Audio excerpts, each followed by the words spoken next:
Good evening, everyone, and thank you for joining me here today for another tutorial. My name is Warren McPherson, and this is Piano Lesson with Warren, where I post weekly tutorials every Wednesday on various topics and theories and song breakdowns and whatever you name it. So, in today's tutorial, we're going to take a look at tritone substitution, or basically just to explain it, simplify it for you, because I know for a lot of you guys, it's a mystery. And how I know that? Because I get emails every week on tritone substitution. What is it? How do I use it? How do I voice it? Why don't my tritone substitutions sound good when I play? Those are the questions I get from you guys. And so I'm going to shed some light. And before we go any further, I just want to say this is, it's a more intermediate advanced concept. And I've gotten a few questions from beginners asking about tritone. And I know it sounds beautiful and it sounds like this little secret that's going to help you to really scale your playing. But if you've been following me for a while, you know that I'm a firm believer in fundamentals and firm believer in taking it step by step, work your way up to the advanced stuff. So if you're a beginner, you're welcome to watch the video. In fact, you should watch the video. But if at the end of the video you're saying, this is too much for me, it's okay, yeah? Because it involves some more advanced concept. But I'll try to simplify it as much as possible, so regardless of your skill level, at least you can understand the theory behind it, yeah? And then later on we'll talk about some voicings and stuff like that. So I'm going to take a look at tritone in the key of F today.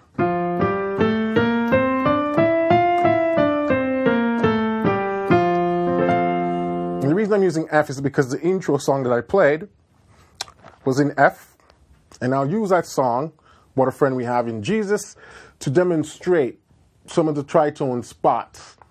And the two things we're going to look at is where to use it and how to voice it, because, you know, as we get into passing chords, there are always two things to keep in mind. When do I use them and how to voice them? Because knowing when to use it, but you don't know how to voice it, it's going to sound ugly. Not knowing how to voice it or when to use it, that's total mess right there. So hopefully I can simplify some of that for you today.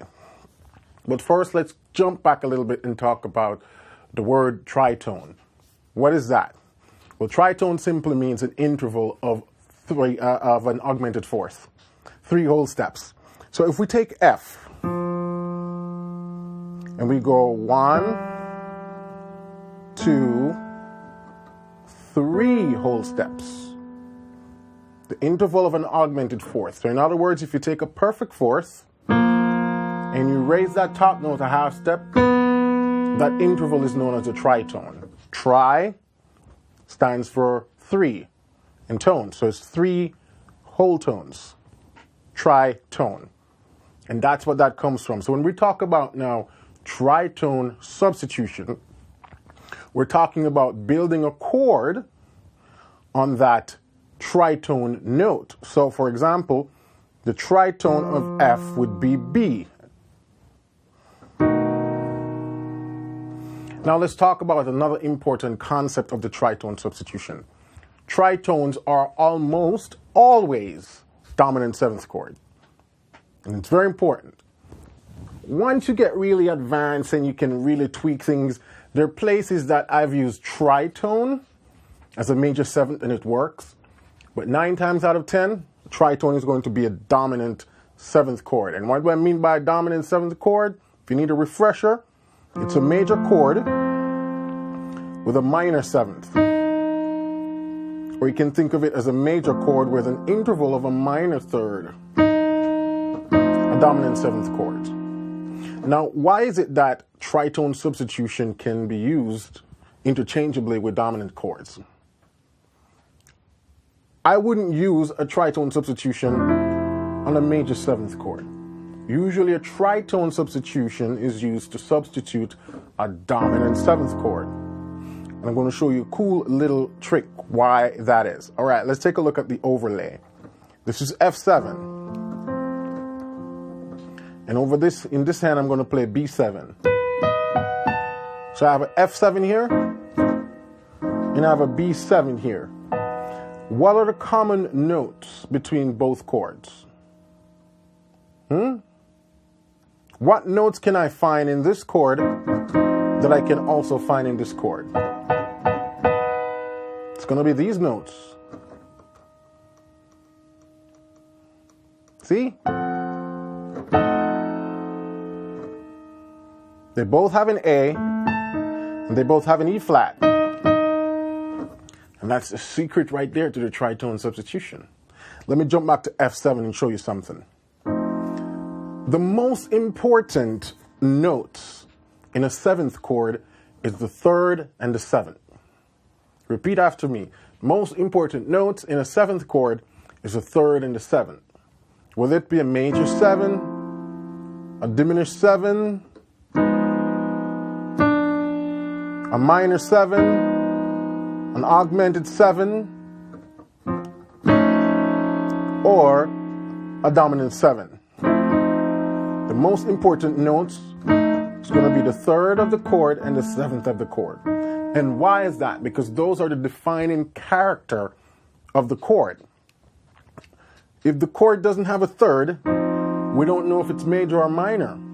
Like if I just play this, it could be a minor 7, or it could be a dominant 7th. And so without the third of the chord, we don't know what quality the chord is. And that's why it's the most important note, followed by the 7th. Why is the 7th the second most important note in the chord? Because it's what makes the 7th. If I just play this chord, it's an F major triad. It's not a 7th because there's no 7th in the chord. If I put this note in there, now it becomes a dominant 7th. But also by changing this note, I can make it into a major 7th. And so that's why once it's a 7th chord, the 7th is what's going to determine whether it's major 7th or dominant 7th. 3rd and 7th are the most important note of a 7th chord. So then once I go over here now and play this tritone, and we see, okay, these are the two common tones. You realize they're just interchanging. The 3rd over here is the 7 over here, and the 7 over here becomes the 3rd over here. They just flipped position. Yeah? And that's why the tritone is so important to dominant 7th chord, and that's why they can use so interchangeably, because they have those two secret, most important notes. Well, not necessarily secret, but they share the most important notes of the chord. Without this note, we don't know what this is. I mean, without these notes, we don't know what that is. When we put them in, we go, oh, it's a dominant 7. We remove them, it's just an interval of a 5th we have here. So now, because both chords share both a 7 and a 3rd, we can just use them interchangeably. The only thing that's changing is the bass note. Yeah? See that? The bass note is what's changing. And so that's why when I can do something like,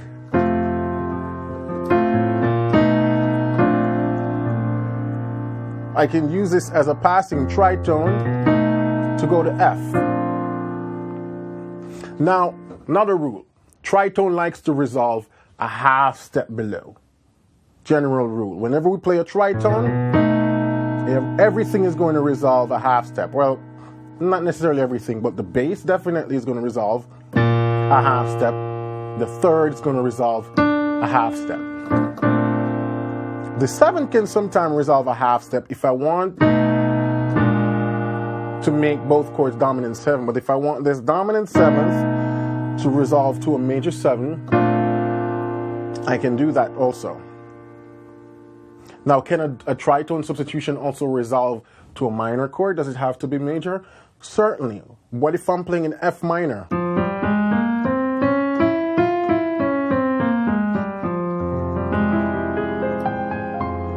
And I'm playing an F minor.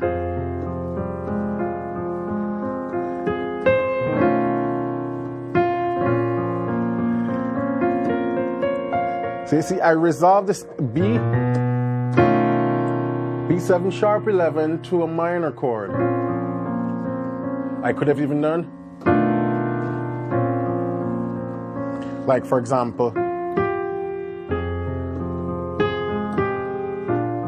actually this song's not gonna work.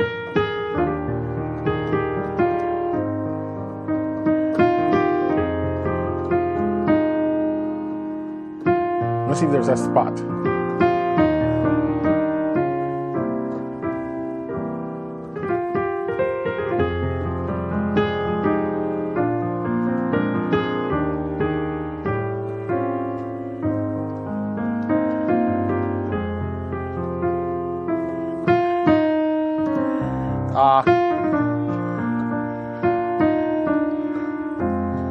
Or I'm trying to find a song that's in a minor that goes to the 4 so I could demonstrate, but it's not coming to me. I can't think of one, but anyway, you see what I mean. F minor.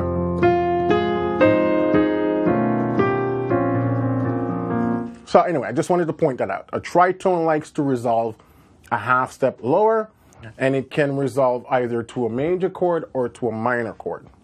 So let's do a recap. The importance of the tritone, why it can be used to substitute dominant 7th chord, is because they share both the 3rd and the 7th. Good? Tritone almost always resolve a half step below. It can resolve to a major chord, minor chord. Won't resolve to a diminished chord though. I don't think that will work. And why is that? Because music works based on tension and release. Tension, resolution. A tritone is a tension chord because it's a dominant 7 in itself, but it's also, the bass is outside the key. So it wants to resolve to a consonant chord, something more pleasing, which is going to be either a major or minor. Resolving to a diminish would create more tension. Again, not that it can't happen, because in music everything is possible. It's just a matter of what's happening specifically with the arrangement and with the voicing and with the melody and all that stuff. But for now, most of the stuff that you'll encounter when using the tritone, you're either resolving to a minor chord or a major chord. What else do I need to point out about the tritone? Okay, the extensions. We talked about extensions in the previous lesson, which is, let me see if I can, I don't remember what's a number tutorial. So if you're watching this video, so it's tutorial 83. We talked about extended harmonies. 83, yeah? So go and check that out. Apart from making it a straight, B7, you can start alter the notes. And we talk about voicing to the diatonic harmony. So that's when I can do stuff like that. Diatonic harmony, I'm voicing to my F. My F is the root of the key F. But in this context with the B7 or the B9, this now becomes a sharp 11th. Or if I raise this, it becomes a B7 sharp 9th, sharp 11th. So you can, and it's also a diatonic note because the D is the 6th degree of the B scale, the F scale. So what I was doing, I was using the tritone in some spots in What a Friend We Have in Jesus. Right here. I'm substituting F7 because the progression would have gone like this. Or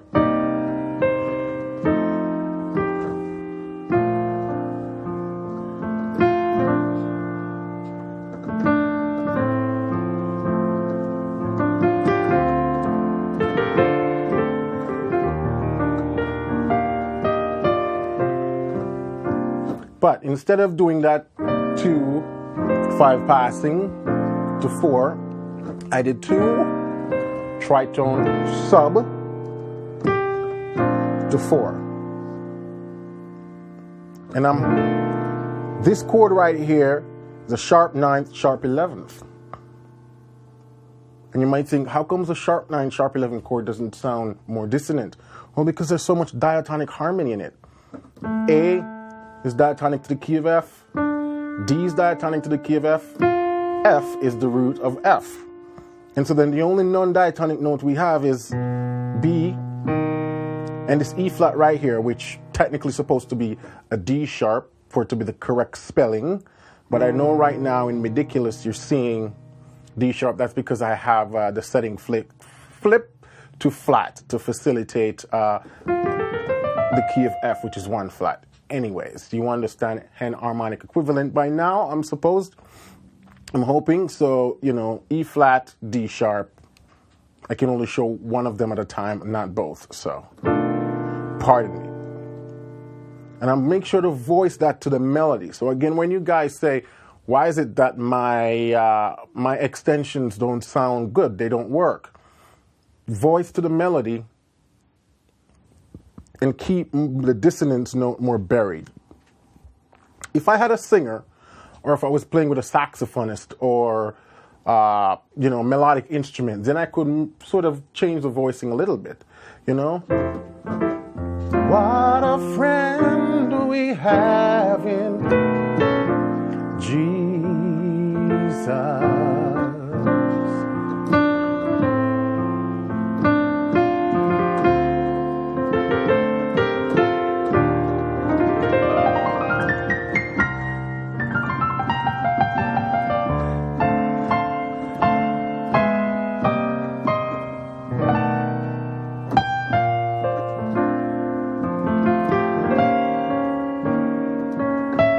Then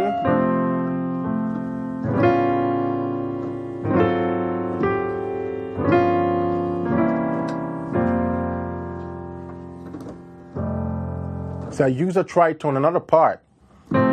Everything. This is tritone sub right here.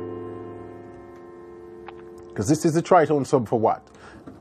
Let's see if you can figure it out. If I'm playing A flat is substituting what chord? The D. Because remember, tritone is an interval of augmented fourth. The original progression would have done.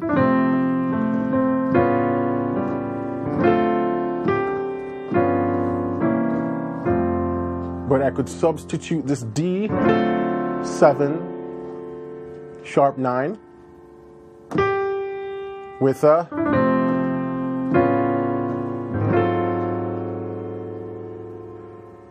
see that?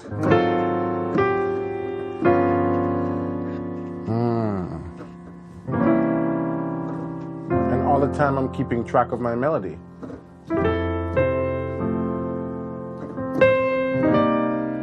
Two tritone,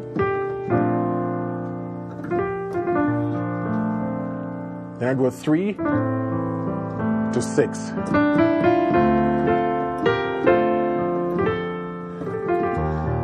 And I just go to the flat 7. When I go to the flat 7, I just play that scale. Now what is that?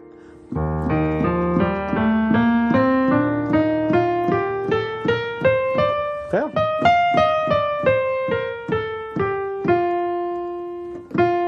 You can start from any note, but basically it's a Lydian scale.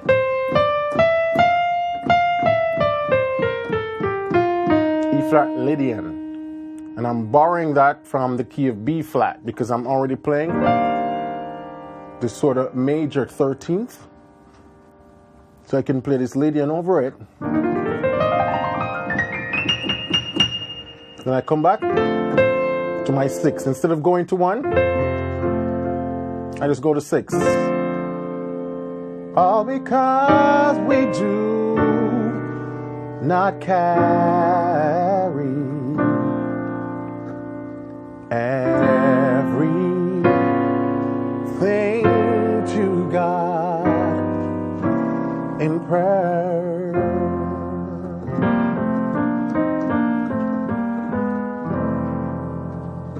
So that's just a little introduction right there to tritone. If you have been confused before, now you realize how the tritone works. It's just the chord located in augmented fourth above a particular dominant 7 chord, and every chord has its tritone. If a chord is a dominant 7th, you can go up augmented fourth and use that chord also as a dominant 7th to reharmonize that passage and use it as a tritone substitution. Sometimes you can use both chords. You can use the original dominant 7th chord and its tritone to create color. For example,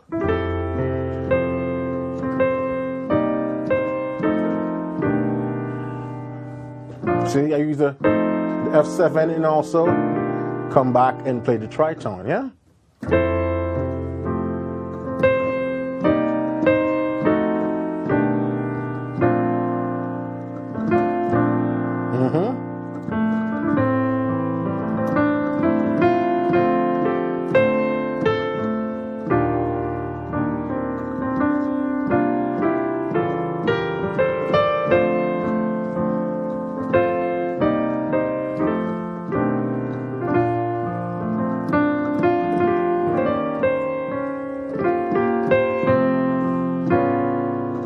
Then it's the same thing here. I did that.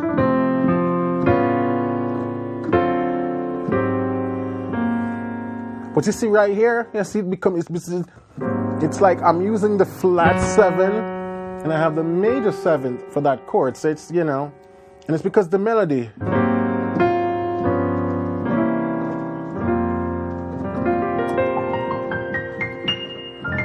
That's tritone for you guys. Now, if you want to see more of me using tritones in various songs, various voicing, various keys, and in various songs and progressions, check out the gospel passing chord in the key of C. That, a lot of extensive use of the 2/5 passing and the tritone substitution. If you want to go a little bit deeper, check out that course over at pianolessonwithwarren.com. All right? If you have not subscribed to this channel yet, please give me a subscribe, give me a thumbs up, and leave a comment in the section because I always like to hear from you guys, yeah? When you subscribe and you hit that little notification bell, you're instantly notified when I post new content. And I post new content every Wednesday. You want to stay on top of those, yeah, and you want to be notified right away. So, thanks for watching as always. I hope this was enlightening and informative for you. If you're a beginner and you're scratching your head right now, it's okay, man. Just bear with me. Eventually, it will make sense to you. I remember not too long ago, about 15 years ago, when I was in the same boat where, tritone and all that stuff was just, it seemed like just too much math. But eventually it all makes sense, and then eventually you just start seeing it all over the piano and can use it in all different types of songs. So, patience, yeah? For 2019, be patient and don't be afraid to dive into the big stuff. Go try it. Go just sit there and try play some of the stuff I did in this video today and see if it makes sense to you. It might not at the first glance. You may have to take some tries, but don't be afraid to step out of your comfort zone and say, I'm going to try this tritone thing. At least now you know what it is and how to sort of wrap your head around it theoretically. Okay? So until then, keep listening, keep singing, and keep practicing, and I will catch you next week. Wednesday, same place, same time. Well, probably not same time, but you get the drift. I'll catch you next week for another tutorial, all right? So you guys have a blessed week, and we'll talk soon.